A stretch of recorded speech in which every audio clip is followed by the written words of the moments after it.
El Ministerio Apostólico Altar de Jehová de Eclesia presenta lo mejor del trigo. Apóstol Lourdes Bravo de Villar. Abran sus Biblias, por favor, en Evangelio de Juan, capítulo 7.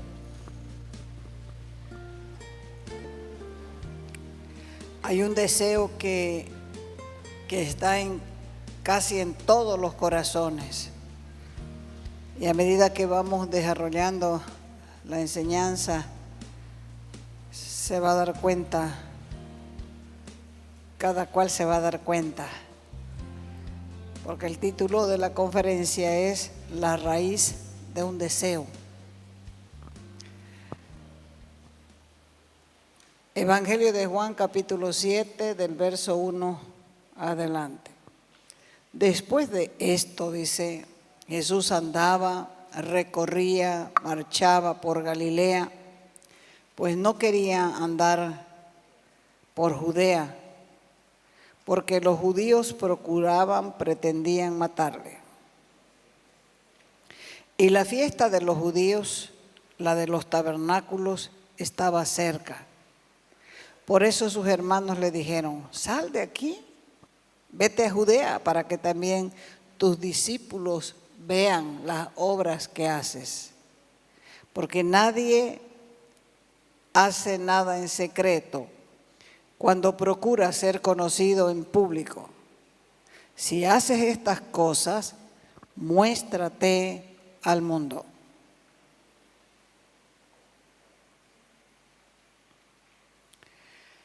¿Cuál es la raíz que da lugar a tanta incredulidad? En este caso, a los hermanos de Jesús, a las multitudes judías, porque la Escritura dice en 7:5 que ni aun sus hermanos creían en Él. Y es sorprendente la incredulidad de los hermanos de Jesús.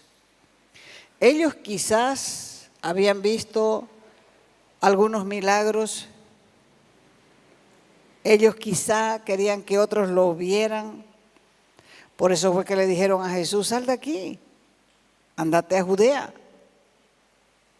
para que también tus discípulos vean las obras que tú haces. Porque nadie hace nada en secreto cuando procura ser conocido en público. Si haces estas cosas, muéstrate al mundo. Porque el verso 5 dice: porque ni aun sus hermanos creían en Él. Por eso está escrito: nadie es profeta en su tierra. Es una sentencia del Señor Jesús. Él, cuando estaba enseñando en la sinagoga de Nazaret,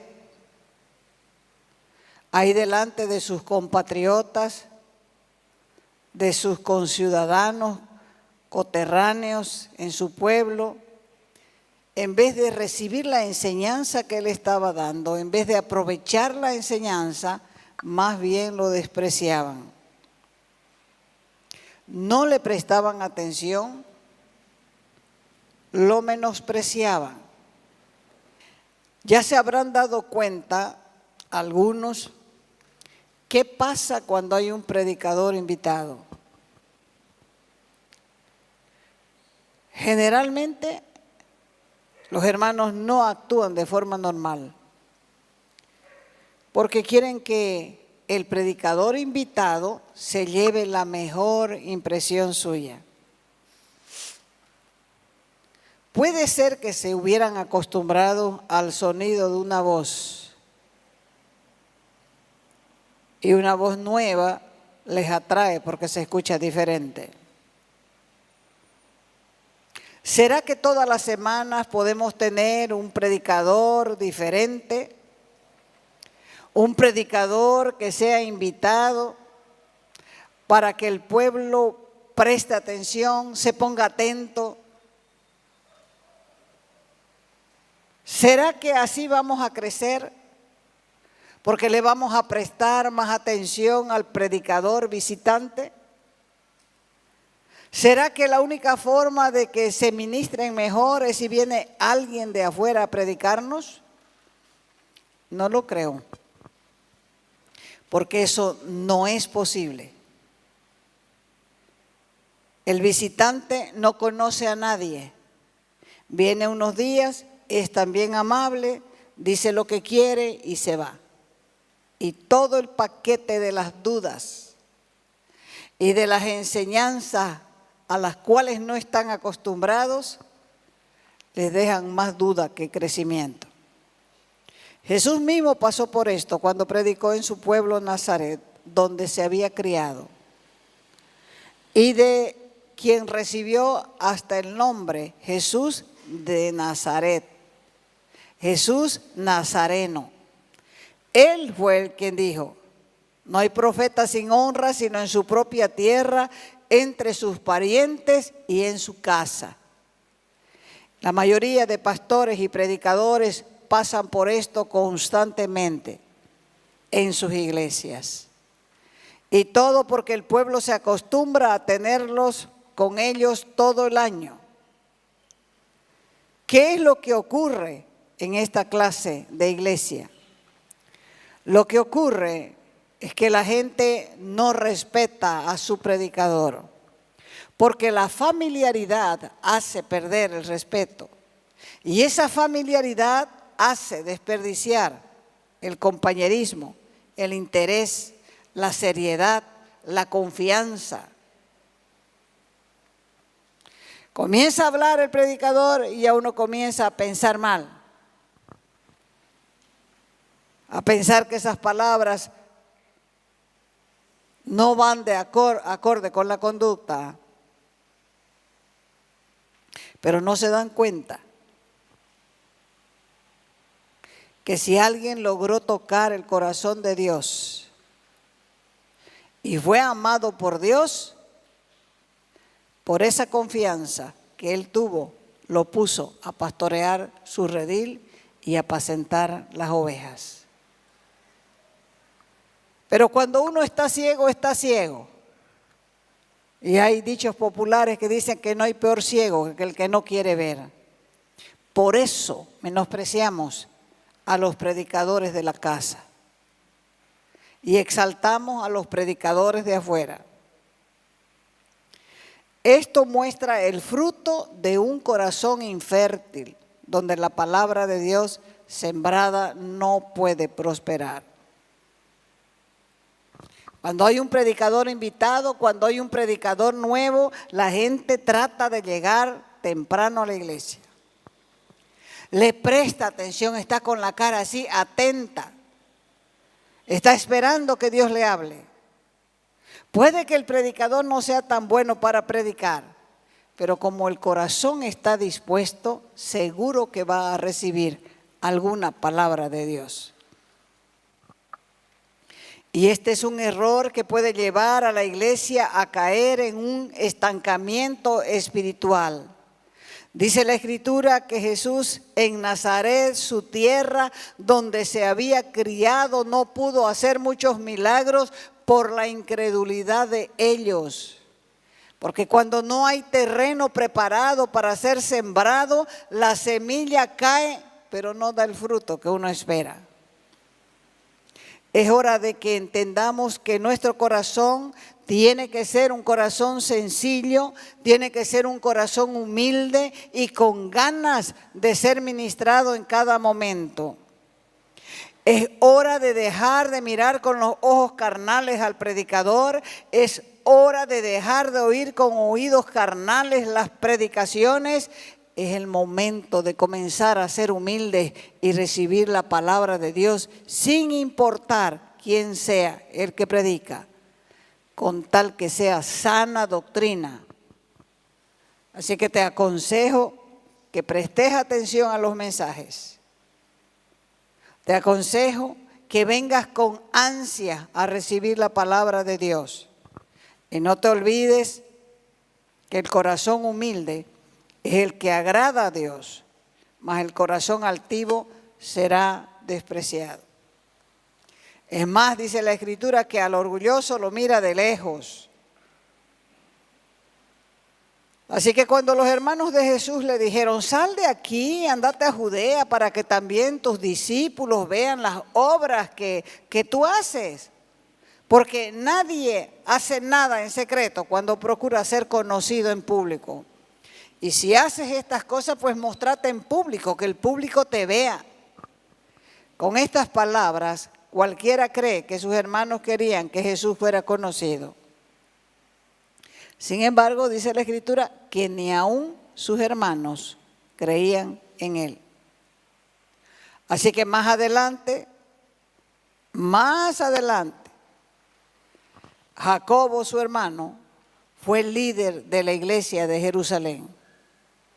En el capítulo 15 del libro de los Hechos, era una columna de la iglesia de Jerusalén. Y el mismo Jacobo escribió uno de los libros del Nuevo Testamento.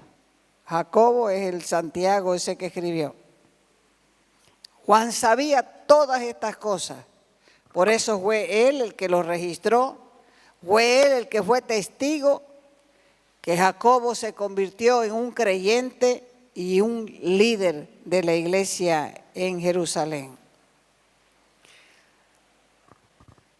Pero no solamente vemos la incredulidad de los hermanos de Jesús, vemos la incredulidad de los judíos en Juan 7, verso del 1 adelante.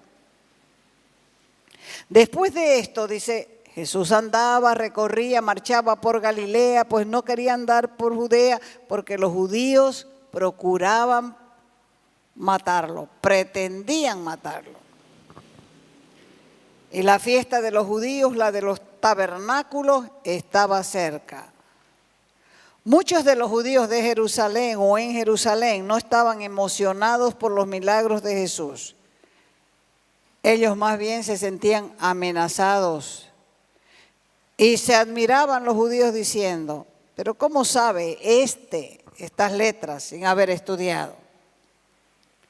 Jesús les respondió, mi doctrina no es mía, sino de aquel que me envió.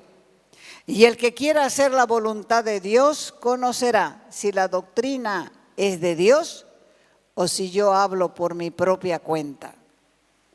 El que habla por su propia cuenta, su propia gloria busca. Pero el que busca la gloria del que me envió, este es verdadero, y no hay en él injusticia.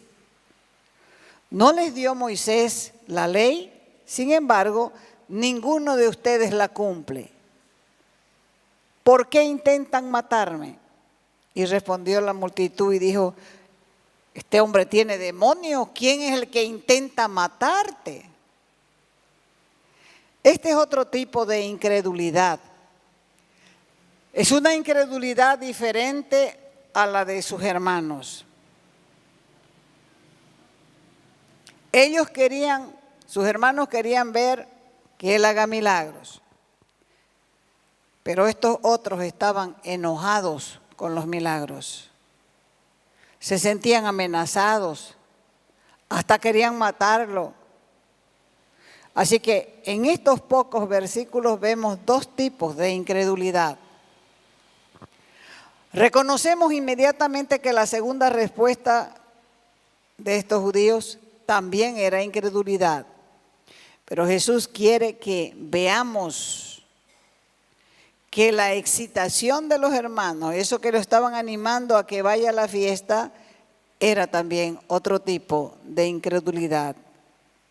¿Cuál es entonces el común denominador de estas dos clases de incredulidad? La fe en Jesús es el modo que recibimos perdón de pecados y vida eterna. Para que nuestros pecados sean perdonados es por fe.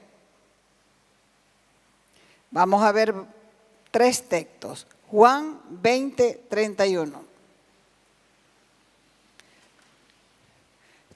No se olviden que estamos leyendo el Evangelio de Juan. Por lo tanto, Juan está diciendo aquí en este versículo, estas cosas, o sea, las que estamos leyendo, se han escrito para que crean que Jesús es el Cristo, el Hijo de Dios, y para que al creer en Él tengamos vida en su nombre. Juan 3:16 también dice, porque de tal manera amó Dios al mundo, que dio a su Hijo unigénito, para que todo aquel que en Él cree no se pierda, mas tenga vida eterna.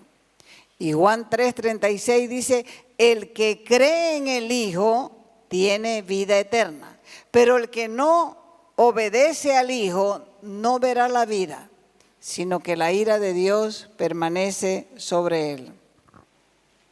Jesús fue el único que pudo morir en lugar de millones de pecadores.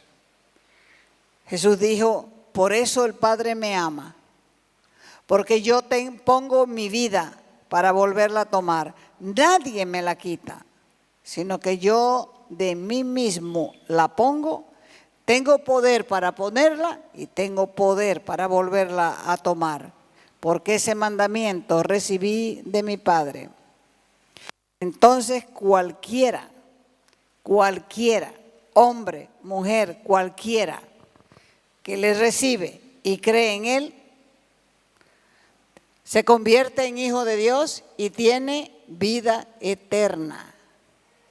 Por eso es importante el conocimiento de la incredulidad, porque es un problema de vida o muerte eterna. Y si dice, bueno, esta enseñanza es para incrédulos, eso no es cierto. El creyente tiene que saber que la única fe que salva es la fe que persevera, que permanece. Compruébelo ahí en 1 de Corintios capítulo 15, verso del 1 al 2. Creemos y somos salvos. Seguimos creyendo y seguimos siendo salvados. Es como la santificación. Somos santos, estamos siendo santificados y tenemos que mantenerlo hasta el final. 1 de Corintios 15 dice, el evangelio que les prediqué, decía Pablo, el cual también recibieron, en el cual están firmes, por el cual también son salvos, si retienen la palabra que les prediqué. Entonces la fe salvadora, si es genuina, permanece. Y permanece, ¿sabe por qué? Porque la alimenta con la palabra de Dios. Si tiene hambre de Dios, come palabra. Y si come palabra, va a tener gozo. Y también llegamos a la fe mediante la palabra. Romanos 10:17 confirma lo que estamos haciendo o diciendo. Así que la fe es por el oír, y el oír palabra de Dios. O sea que escuchamos palabra de Dios y creemos. Comemos más palabra, creemos más. Comemos más palabra, creemos más. Porque estamos conociendo al autor de la vida. Y a medida que vamos conociendo al autor de la vida, nosotros también vamos siendo transformados por la misma palabra. Entonces, permaneceremos en la fe mediante la palabra de Dios. Y cada sermón debería ser un sermón de salvación, porque cada incrédulo y cada creyente necesita la palabra de Cristo para creer y para sustentarse en su propia fe. Estas dos clases de incredulidad nos ayudan a ubicar la nuestra. Los hermanos de Jesús le dijeron, anda a la fiesta. Y Jesús dijo, yo no voy todavía, no es mi tiempo, no voy, vayan ustedes. Pero Jesús va a la fiesta, pero no como los hermanos querían. Sus hermanos querían que fuera a Jerusalén y mostrara sus milagros al mundo, pero él se rehusó, se negó. Sin embargo, va de todas maneras, pero en secreto. Todo lo opuesto a lo que los hermanos querían. Todo lo opuesto a lo que los hermanos les estaban diciendo. Cuando Jesús dijo, yo no voy, lo que estaba diciendo es, yo no voy a ir como ustedes quieren que vaya. Yo no voy a ir a buscar la aprobación de nadie. Ustedes son los que andan buscando la alabanza humana. Yo no voy a ir a Jerusalén así. Yo voy a ir a Jerusalén para morir. Por eso,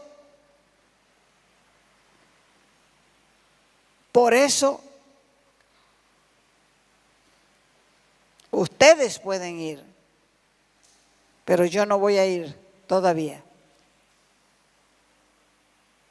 2. Cuando Jesús fue a Jerusalén, no se presentó como un hacedor de milagros.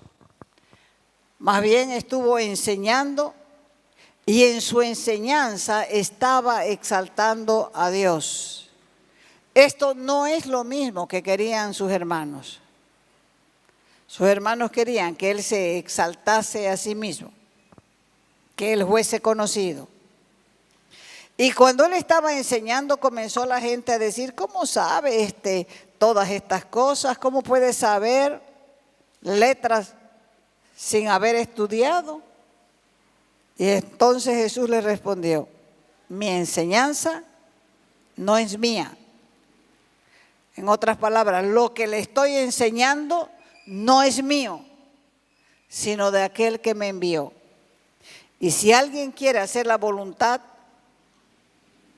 de Dios, sabrá si mi enseñanza es de Dios o si estoy hablando por mi propia cuenta. Porque el que habla de sí mismo busca su propia gloria, pero el que busca la gloria del que le envió, este es verdadero y no hay injusticia en él. Así que a través de la enseñanza la gente lo identificó y cuando él les dijo, el que busca su propia gloria no es confiable, les estaba diciendo, el que habla por su propia cuenta está buscando su propia gloria, pero el que busca la gloria del que lo envió, ese es el verdadero. Ese es el verdadero maestro. Ese es el verdadero predicador. No está buscando su gloria, está buscando la gloria de Dios y en él no hay injusticia, dice la Escritura. O sea que la marca de un predicador verdadero es la exaltación de Dios, no la autoexaltación. Y la autoexaltación de Dios es a expensa de su autohumillación. Por eso en aquella noche que Jesús pasó en el Getsemaní antes de morir, él dijo, mi alma está angustiada. ¿Y qué voy a decir?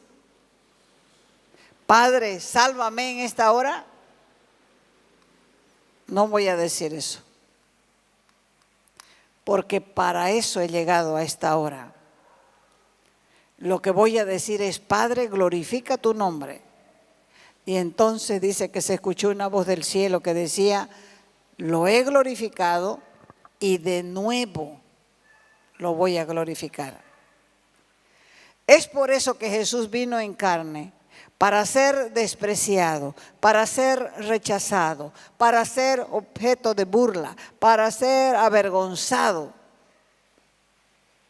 pero para la gloria de su Padre. Y eso no es lo que sus hermanos creían. Jesús es Dios, pero también verdadero hombre. Él nos mostró cómo debe vivir un ser humano para la gloria de Dios. Él rehusó la autoexaltación con el propósito de exaltar a su Padre. Y por esa causa sus hermanos no querían unirse a Él, porque ellos no querían ser menospreciados. Ellos sí querían autoexaltarse. La fe en Cristo nos da gozo, no la falsa alabanza del hombre. Juan capítulo 5, verso 43.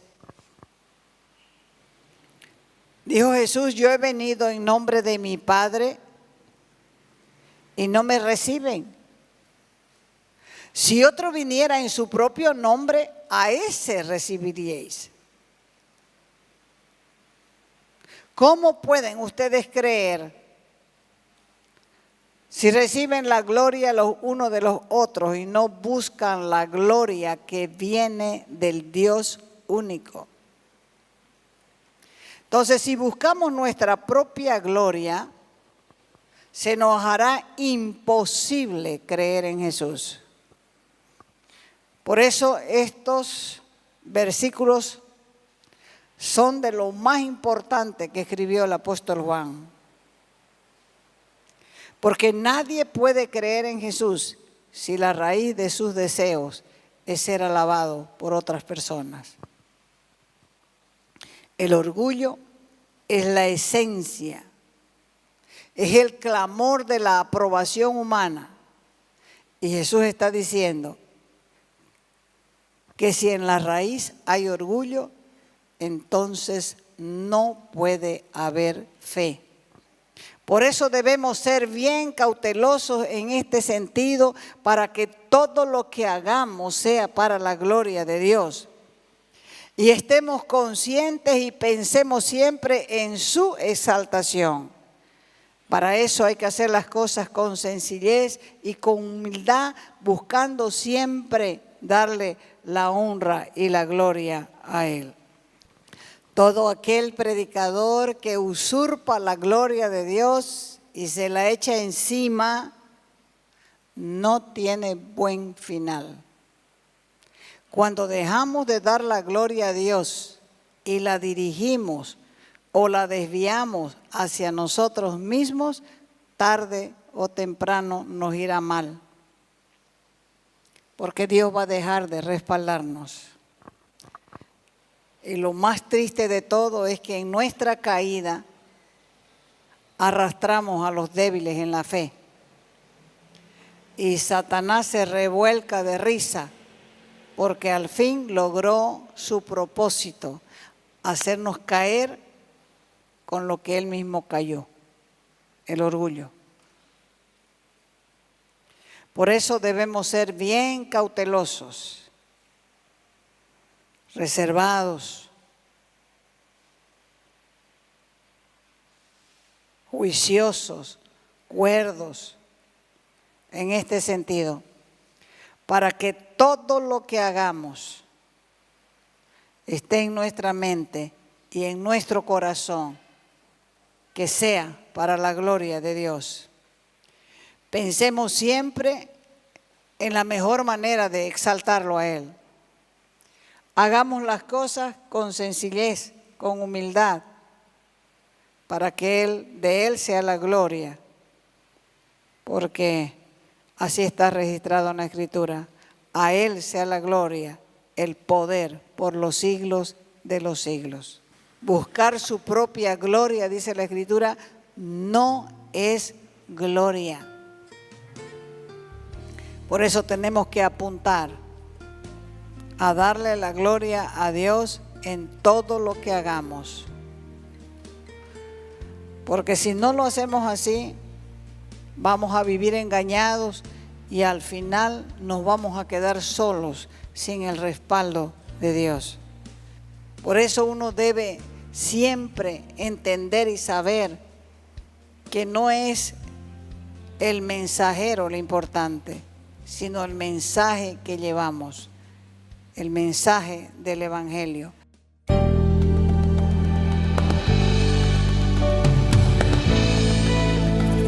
Te invitamos a nuestras conferencias los días viernes, sábados y domingos a las 20 horas y el domingo a las 10 de la mañana. Calle Nicolás Suárez, esquina Félix Pinto,